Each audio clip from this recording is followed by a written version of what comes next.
What I love about the book of Psalms is that they are a pouring out of the human experience.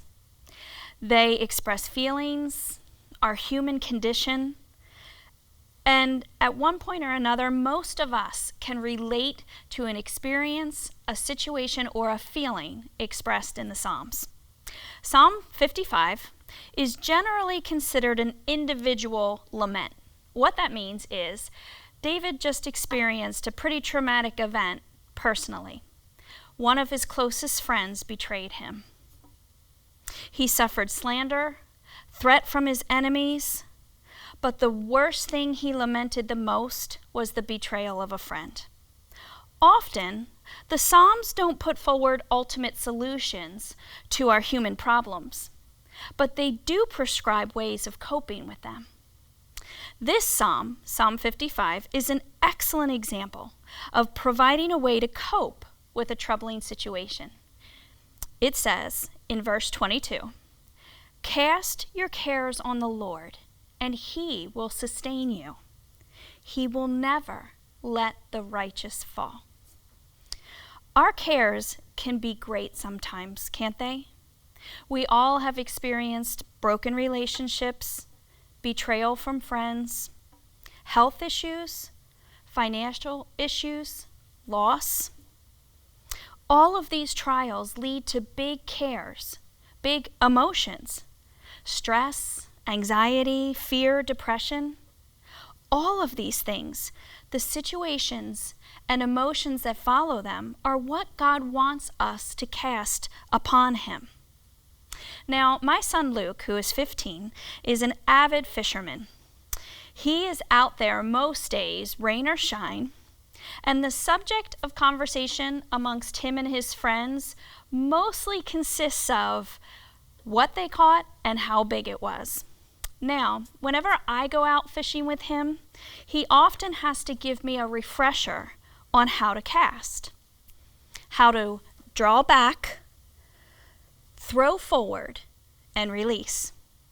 For Luke, it seems effortless, actually almost skillfully impressive at times. For me, sometimes it's a hot, tangled mess, because casting takes practice. Casting is what the Lord is calling us to do in times that we are struggling. To draw back, to throw forward, and release.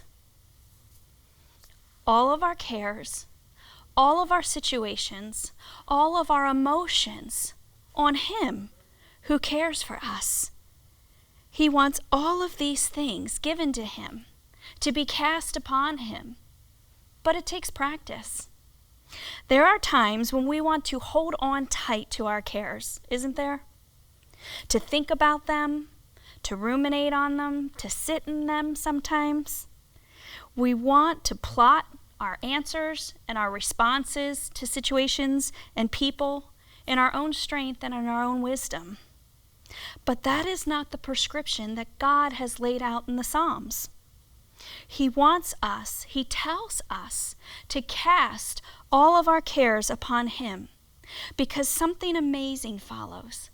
When we do that, when we cast all of these things, draw back, throw forward, and release to him, he will sustain us, and we will not fall.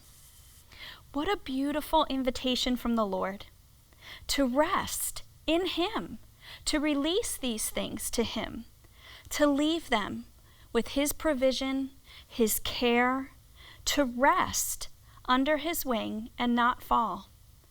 I would love to rest, wouldn't you? Sometimes we all feel pretty weary and pretty tired. I'm sure that you probably, like me, want to give up the striving, the worrying, the fretting, the anxiety, the anger, the loss. So let's cast our cares on him. Practice it until you get it right. Cast all those things on the one who will cover you, who will sustain you, who will shield you. You will not fall. You will find rest, care, and grace.